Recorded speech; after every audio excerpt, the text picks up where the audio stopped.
Now today in the shop, we worked on our MT09 wheels.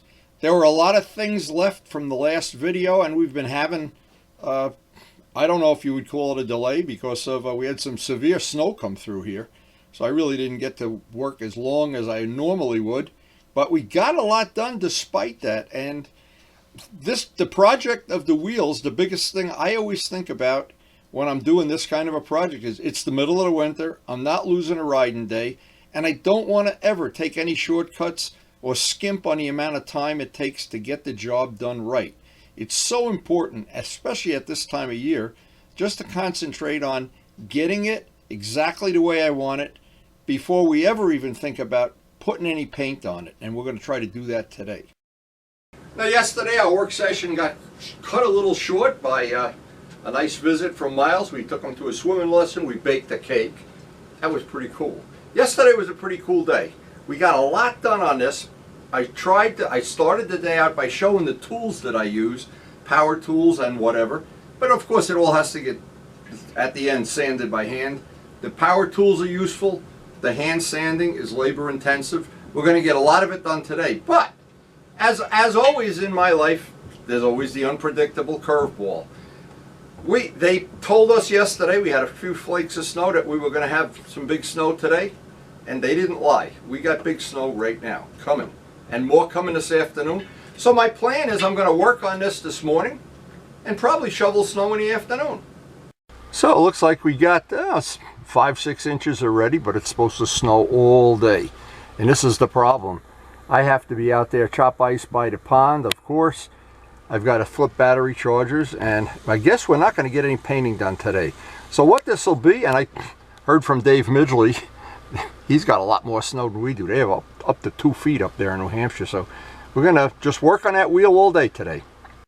Now one thing I'm usually good at, maybe not as good as I think I am, is planning around unexpected little things that happen, delays in production or whatever, or that the cake didn't bake.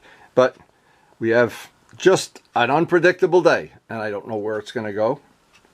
I know yesterday we were dremeling away, and I've got a lot more dremeling to do, but yesterday's video showed a lot of the tools that I use. I'm going to show some more today. The big thing today is going to be, let me stand this up and show, I want to work on the hub. See, a casting, I want to get rid of that. This is the ugliest thing on a whole wheel, is that casting mark. And at your Dremel tool, usually you'll take that right off. I want to smooth these areas out. I'm going to show some of the sanding tools that I make to do this kind of job. This kind of job, no matter how you do it, it's just labor. There's really no money involved. There's really a couple of sheets of sandpaper. And in my case, I buy these things from Amazon so cheap that you just use them up as necessary. But it is a labor of love. So we'll have our cup of coffee here, get started. Here's what's left of that cake we made yesterday. And I haven't even made footprints out to the garage yet, because I don't believe in doing any of this shoveling and stuff until it stops snowing, but that's not supposed to be till much later today. So let me show exactly what I want to do. This is the part of the wheel that's a casting. This requires the most work. All the Dremel tool does is knock this down. Now, when it's like this, and of course there's sanding scratches in it, this then has to just be dressed off with 220 or 320 to get a nice smooth grip for the primer. But if you were to prime over this, and this is a real mistake you can fall into, you notice about the third coat of primer you can sand it and it looks kind of smooth, but the problem is you've built up so much primer that as time goes by, and these wheels, don't forget, are taking a terrible beating, I've found it to be not reliable. So my feeling is if I can get it down like this with the Dremel tool, and I want to get rid of those ribs. When that's done, and I never realized until right now, that's a really beautiful wheel, because you're going to see all of these, unlike some wheels that don't have they're just not real nice.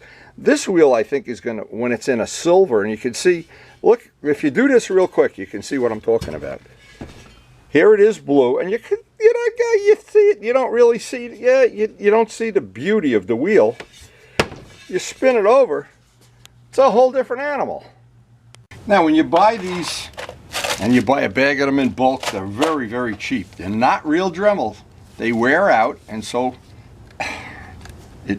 I think it's just better for my purposes. I have a lot of cheap ones, and they do need replacement from time to time, and you can actually in some cases turn them around because you really only wear out the very edge. But this whole tool, it makes this job that you can do it a lot easier than if you only had hand sanding tools. And I'm going to show some of the other tools, but right now I want to finish up that hub, and I want to get out and try to get rid of that rib that's in all of the legs. That's going to make me feel like we're really moving along here. Now, when I was partnered with Joe Kay in a machine shop for many years, I think 11 years, I know that the tooling that goes into this, the mold, when they put these two together, they don't exactly line up, and that's why you have that ridge, and that's why you've got to get rid of it to have a really custom wheel. Now, that rib was the main thing, and I want to get the radiuses, so I've got rid of that. It's relatively, there's still little marks from the Dremel tool here, but now when I sand that, at the end of the job, I'm going to sand the whole wheel, wet sand it with 220, or maybe even 400, I don't know, and that'll come right out. But what a difference if you look from here to here. And what happens, because I've videotaped myself coming out of the garage, and as the sun hits that, it's like when a woman shows you her diamond ring, all the little, that's now a facet. This is not a facet. So that wheel, when it's turning, is going to be, and again, I relate to Joe Roselli's MV Augusta, the big one, not the one he has now, had the silver wheels that used to look like a diamond ring spinning around. I always thought that inspired me, to be honest. So with one of these done, and of course the problem is there's 10 spokes and 2 sides. Picture how long it's going to take. It'll take me that long, you could figure it out, to do 20 of these. And I want to get them all done. That's the next step on this job. And of course, this is where you have to just start being patient and not trying to skip any steps. Well, there's a real sense of accomplishment every time I add one to the list. But it is truly, this is where you have to make the commitment. This is a labor of love, and of course we still have to do we're about a third done here, but I like to take a break and just look out and think about how that's going to look when that's all mounted on a motorcycle. Now, one of the things that's a big help to me when I have something that's very boring to do, and this is going to go hour after hour, the hours are just going to go right by. One of the things helps is just not to do the repetitive motion. See, I've switched repetitive motions here. Start with a different part, go back, work on the rim a little bit, go back, work on the legs. Use a different tool so the muscles in your arm and hand don't get tired. It's really a labor-intensive thing. And if you want to have big, strong biceps like Arnold Schwarzenegger or Luciano, hey, you just do one repetitive motion over and over and over until you look like, until Arnold or Luciano. Now, another really useful tool, and it's useful for a lot of reasons. This usually is a lot rougher grit, so it takes a lot off. But when you use this more than you should, what happens is you got a lot of extra hand sanding. So there's always a balance between the tools, and this goes in an electric drill, and you can set for any speed. It doesn't really matter. Those Dremel tool, the sanding drums, I like to run them at about half speed. When you run them at full speed, they dig in, and what happens is at the end of the job, you have a lot of extra hand sanding. Now, as we're grinding away, I have all of one side of the spokes done. I did around here by hand, just to break up the monotony of doing this. And you can see what happens to the towel. Now, I take the towel usually right outside the door and shake it out. Or if it's raining or something, I could vacuum it, but I don't want to breathe a lot of that stuff in, of course. But we're basically coming up on having half of it done. We got to do the hub yet, and I'll try to get the rest of this, at the end of this day, hopefully be half done. That would be a really nice goal. It is probably a real good time for a little break. Count our blessings here. Now, when I get back, we're going to work on the back of this with the Dremel tool. This side I got some rough sanding to do, and I just roughed in the hubs here with the electric drill, but I can see I'm taking too much material off, so I'm going to have to be real careful about that. I'm not going to do anything inside the hub here. You almost don't see it. This is a really good time to take a break and rest up the arm. But when it snows, the birds get very aggressive. Don't worry, guys, I'll give you extra seeds today. Now, I haven't even gone out to the garage yet today, but the poor birds are starving, and I need an extra cup of coffee. I don't know if you can see the painting table. It looks like we got about 6 inches, but the wind is blowing. Oh, it's a good day to work on that wheel. I think I'll put some extra hours in on that wheel today. Now, on a freezing cold, snowy day, nothing better than Karen's homemade pea soup. I'm getting a real workout today, and look at that. Oh my gosh. That coffee tastes so good today. So this is what we're dealing with today while we're grinding away on that wheel. Real feel -2, baby. Should we go out and make a snowman? No snowman. Back to working on that wheel. It's nice to have a nice lunch break, but I am, as Karen reminded me, thankful to be in a house today. Karen's got the heat up in the house, needless to say, and down here, it's absolutely nice and warm. I'm not used to working in a t-shirt. Anyway, these are useful tools, and they work great, except that because it's in a more powerful tool, if you lean on this, you could really put a gouge in there. That's hard to do to hand sanding. The Dremel tool leaves out, let me just put these side by side. The grits are pretty similar, but this, because I run it I have a piece of tape over the speed control, so it runs at half speed. I don't want it running at full speed because it digs in too much, but when it's running at like half speed, I can just skim cut off all of the material I'm looking at to take off. And then, of course, at the end, there's always the hand sanding by hand. Now, it's always a combination of all the tools, and you do a little experiment to see which one seems to work in certain areas. And there's never like a rule that says you have to use this, you have to do that. I like to improvise a little bit. The drill is useful, the Dremel, but no matter what power tool you use, at the end it's going to be the hand sanding that's the most labor. Now, what I was trying to show before when I worked on this, these pads, and once you wear them out, what happens? You wear the tip out. Well, you can make your own little pizza pie piece as long as you avoid the vacuum holes, so that you get more use out of the sandpaper. Because in this case, we're just trying to get in little corners and angles and edges, and around here, this is very handy. Saves a lot of hand work by having that. And during a boring work session like today, it's a lot of redundancy and a lot of dust and dirt. Well, I'm always reminded of that saying from Frank and Ray Straub. They used to say over and over again, if you have something you want and you don't have it, it probably means you don't want it bad enough. And that has been a saying that has driven me to do what I think is some really nice quality work. Because everybody wants it to be as easy as possible. Well, sometimes it's just challenging. Now, one of the super useful tools I've found is an ordinary paint stirring stick. Whenever you go to a body shop, ask them for a few extras. And I got some 180 grit. This is industrial paper. It's very thick and heavy. Because there's some places in there you just can't get with a power tool, and I want to get in there. I put the sandpaper folded around this, and that edge I can use like a knife or the flat. I can use the both sides, the flat or the edge, when I'm doing that shaping.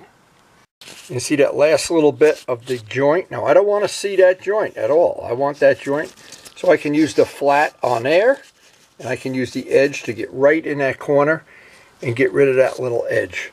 Now, if you realize how much time we went from this, and I still have to do one side of 10 spokes, this is really turning out to be a longer day than I thought, but I wanted to get this done. And I want to get, then we'll be basically more than halfway. I think I can finish the whole other side in one day. But this is just something, when this has got the primer and sanded, that is going to be facets that you're not going to see when you have this. It's just not the same. And it's a lot of labor to get it. When you get it, I think it's worth it. And if you have a passion for custom motorcycles, you'll probably agree with me. And if you don't, you probably won't agree. Now, as I'm doing the hand sanding, I was just thinking there's probably very little chance I'm going to go to one of the meetups, any place we hang out, and see somebody else with an MT09 with a nicer set of wheels. Maybe I will, but I'm going to do my best effort to have the world's record for the most amount of hours spent to do a set of MT09 wheels. Now this is a special cutter that I use at a really low speed to get that last little bit where the joint is. And if I show this, it'll get right in that little area, which I think if you have the other cutters, it's almost impossible to get that last little bit of where the joint is out of there. This cutter really works good, by the way. You got to run this at a relatively slow speed or it digs in too much.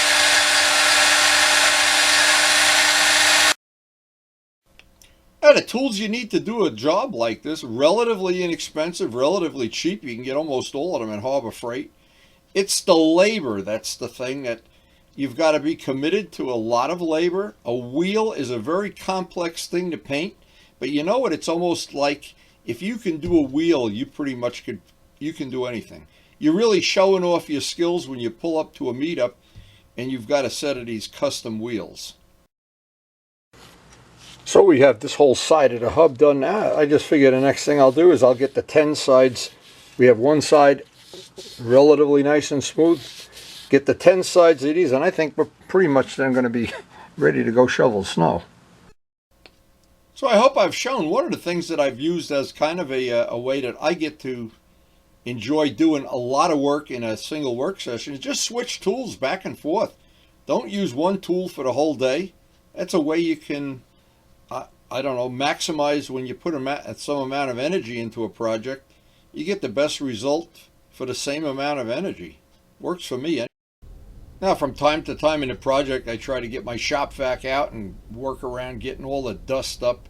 There's a lot of dust at this. I take the towel outside, shake it out, or in the worst of all worlds, throw it into the laundry machine. Well, I think we're at the, well, 3/4 or more done. We should be able to finish it the next day if we don't get some terrible snow that we can't deal with. Yeah, so far that's coming out nice. Now what's left is the other side, but we've gotten all the way up into the corners. This should be a relatively easy job, and the hub took an awful lot of time.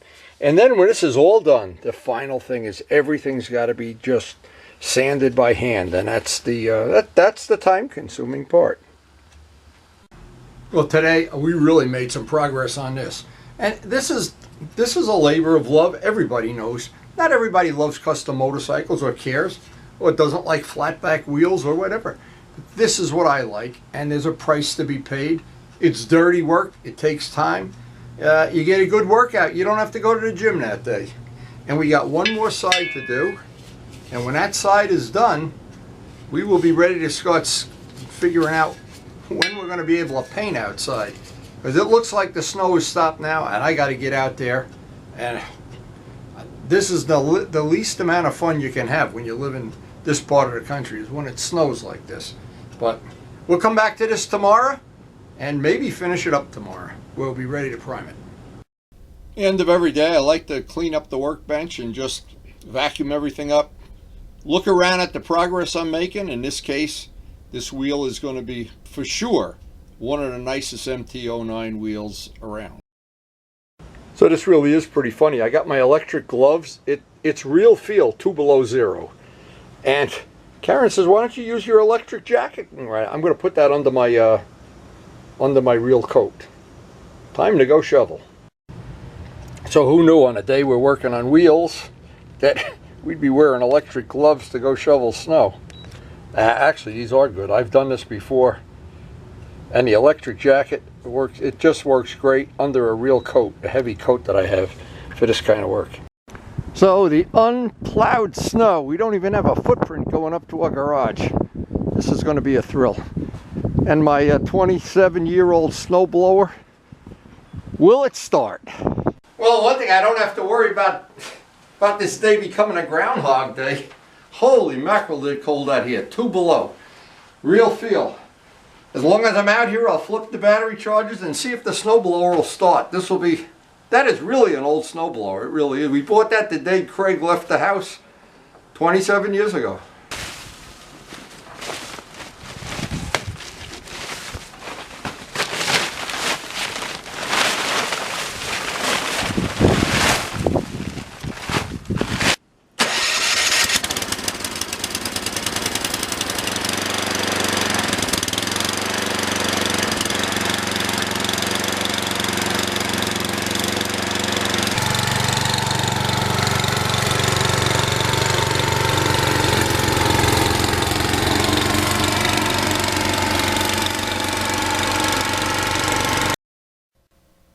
Well, what's really the most important thing is I got to be able to get out to the garage to flip battery chargers.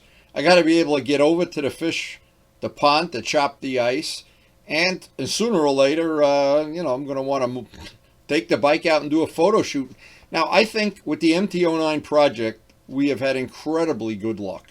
And that with paint drying time, taking advantage of good weather, right now I really can't paint. It's just not possible. I've really lucked out with sequencing up things here, cleaning out the ice on a pond, that doing things on days I was able to paint, getting rides, all the extra rides I had at the end of the year. I probably had a whole month of extra rides, getting the rest of the mileage on the MT09 and working on it and going out and doing photo shoots out. It's just a lot of those days, it was just good luck. Well, today is good luck because today, if I didn't have that wheel off the bike and have it downstairs, it would have been miserable. As it worked out, it's in our favor right now. This is pretty cool.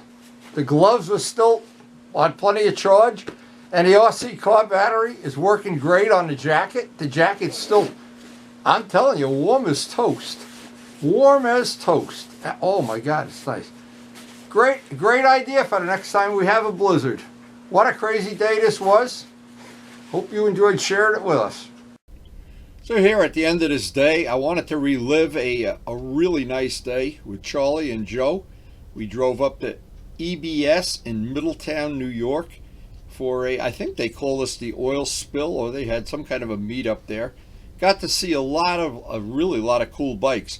But the biggest thing that happened in the course of the day, we met NEJAT, and that was the first time we had met, and we've become friends ever since.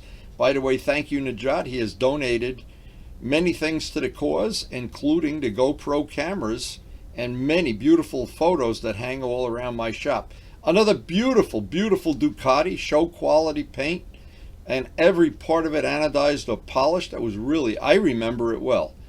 And some classic Ducatis, some of the really beautiful ones.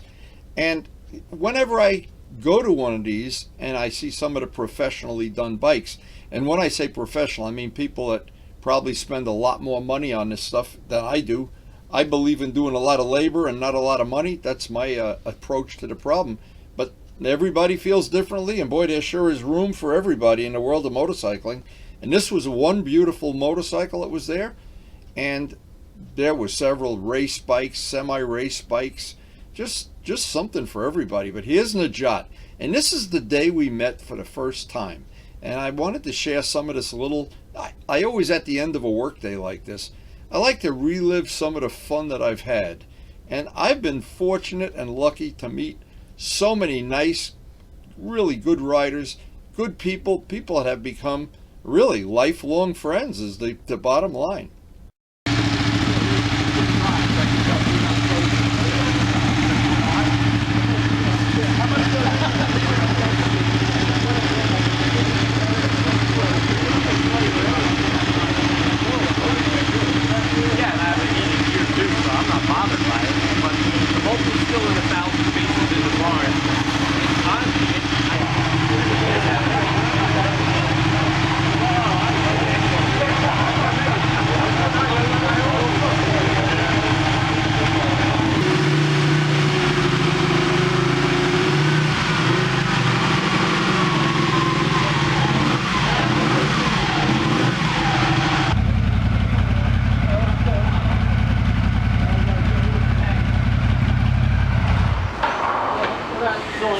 To the seat. Gas on it again.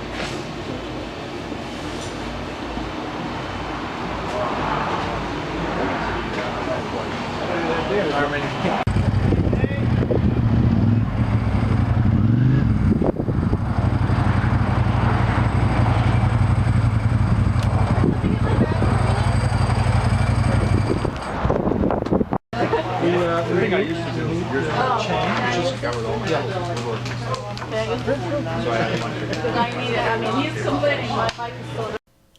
So I hope you did enjoy the video. We post up something new motorcycle related every day. We always try to remember some of the great days we've had in the past with our friends, and this day at EBS when we met NEJAT, that turned into a very very nice friendship over the years, and we've enjoyed helping NEJAT when he was learning how to paint, and he's helped me with a lot of stuff, including those GoPro cameras. And again, NEJAT, thank you so much. Anyway, hope you did enjoy the video again, and thanks so much for watching.